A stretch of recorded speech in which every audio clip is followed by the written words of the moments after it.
Vendredi soir avait lieu le traditionnel bal de la Croix-Rouge dans la salle des étoiles. Le couple princier était entouré de nombreuses personnalités, dont le musicien Marcus Miller, l'animatrice Sandrine Quétier ou encore le comédien François Cluzet. Plusieurs conseillers de gouvernement et conseillers nationaux ont pris part également à cette 66e édition. Sur scène, Diana Krall a enchanté les 850 convives dans un décor très épuré composé de blanc et d'immenses miroirs. Dans le hall, le sculpteur Matteo Mornar avait offert une sculpture en bois et plastique peint, intitulée Gaïa, inspirée par les trésors d'amour et d'altruisme que véhicule la Croix-Rouge monégasque. Les invités ont pu participer à la tombola qui proposait 7 lots prestigieux. La soirée s'est conclue tard dans la nuit avec le Sporting Summer Band.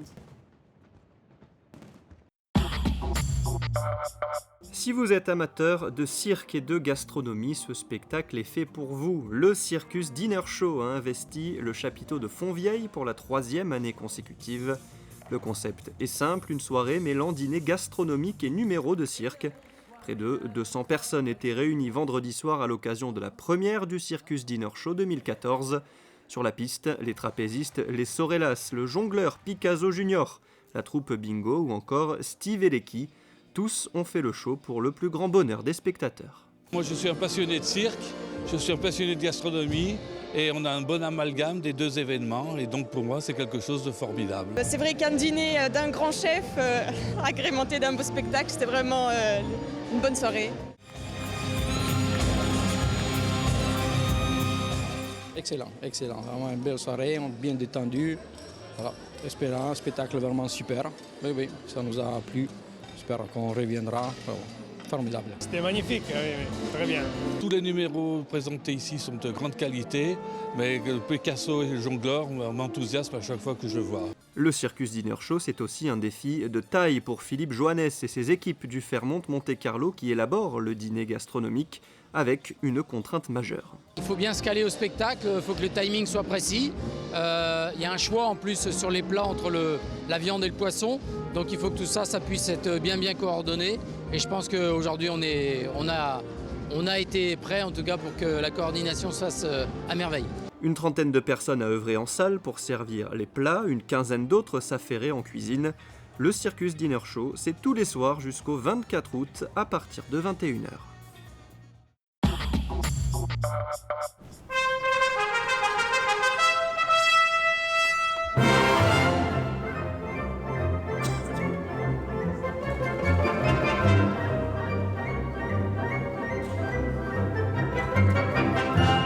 Sous la direction d'un grand chef qui dirige sur les plus grandes scènes internationales, Maurizio Bellini, l'Orchestre Philharmonique de Monte-Carlo a donné dimanche 3 août 2013, dans la cour d'honneur du Palais Princier, un concert exceptionnel de musique de film. Au programme, 2 compositeurs, Nino Rota et Maurice Jarre, dont le parcours artistique prouve que pour eux, en tout cas, il n'y avait pas de différence entre musique dite noble, prisée par certains, et une musique populaire, aussitôt acceptée par le grand public.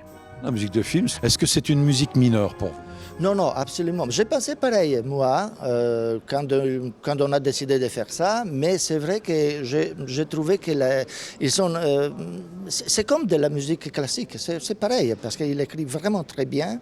Ils sont des compositeurs qui cherchent de l'orchestration nouveau, quelque chose d'intéressant, et j'ai trouvé vraiment magnifique tout ça.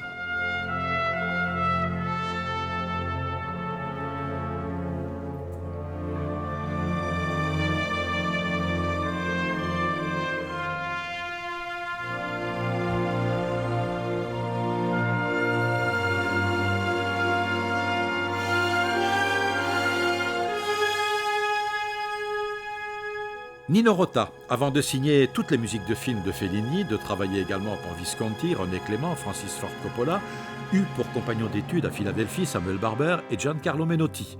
Il a composé de la musique de chambre et de ballet, des pièces pour piano et des opéras. 3 de ses partitions parmi les plus célèbres étaient au programme, La Strada et Amarcord de Fellini et Le Guépard de Visconti.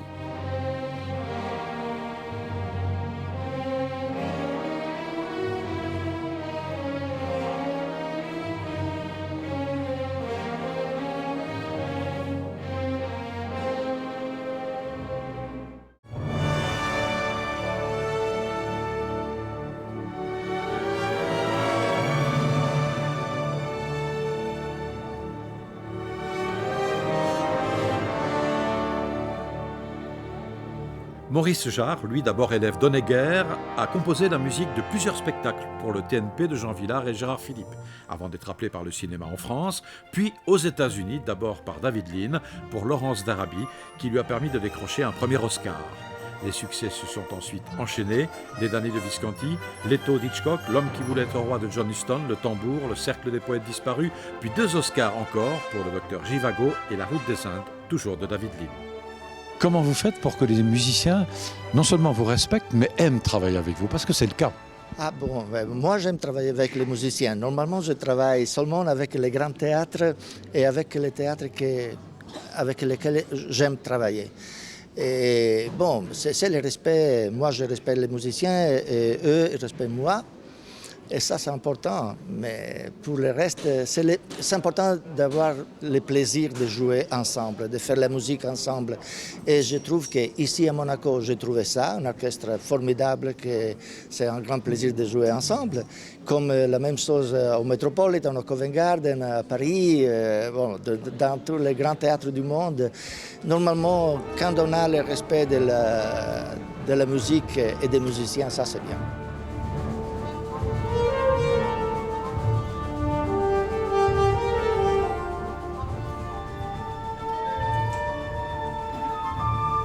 Dernier concert de l'Orchestre Philharmonique de Monte-Carlo dans la cour d'honneur du Palais Princier, jeudi 7 août avec au programme Carmina Burana.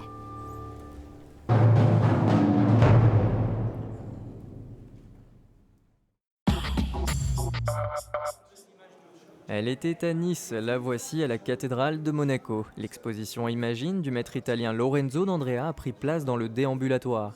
Du blanc, du gris, les œuvres représentent Saint Jean-Paul II, une personnalité à laquelle l'artiste est très attaché. J'éprouve beaucoup d'amour pour ce pape que j'ai rencontré. J'espère avoir retransmis dans le portrait la lumière qu'il habitait, toute cette clarté autour de lui.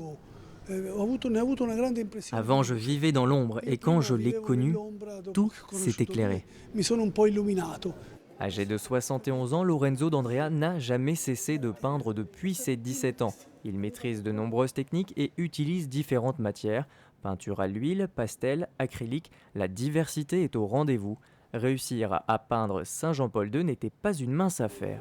Le peintre a laissé transparaître ce qui animait profondément le pape, c'est-à-dire cette vie spirituelle, sa foi. En même temps, on voit aussi avec l'âge, la fatigue, le poids de la maladie, des responsabilités qui pèsent sur ses épaules. Véritablement, c'est sa personnalité qui apparaît très fort. Le résultat est concluant. Devant les tableaux, les fidèles se remémorent. Je l'ai rencontré dans sa chapelle privée un matin, il y a quelques années, avant sa mort, où j'ai concélébré la messe avec lui. Et là, véritablement, j'ai vu un homme qui prenait son temps pour célébrer, il prenait toute sa force pour agir toute la journée avec une vie très intense. Il prenait sa force dans la prière. Ce n'était pas seulement un pape avec un titre, c'était celui qui prêchait et qui nous attirait vers le Seigneur. L'exposition sera présente pendant la période estivale en libre accès. Ceux qui s'y rendront auront l'opportunité de découvrir un cadeau de l'artiste à la principauté. Une huile sur toile, portrait du prince Régnier III, main dans la main avec la princesse Grace. Mardi, le soleil sera bien présent tout au long de cette journée, malgré l'apparition de quelques nuages. Un vent faible se lèvera dans la journée.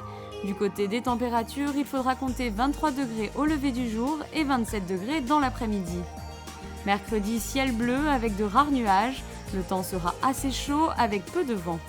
Jeudi, le temps restera sec et ensoleillé avec une chaleur bien estivale. À noter une légère brise de mer. Il fera entre 23 et 28 degrés. Vendredi, le soleil sera à peine gêné par quelques nuages. Le temps sera assez chaud avec 24 degrés le matin et 29 degrés pour le reste de la journée.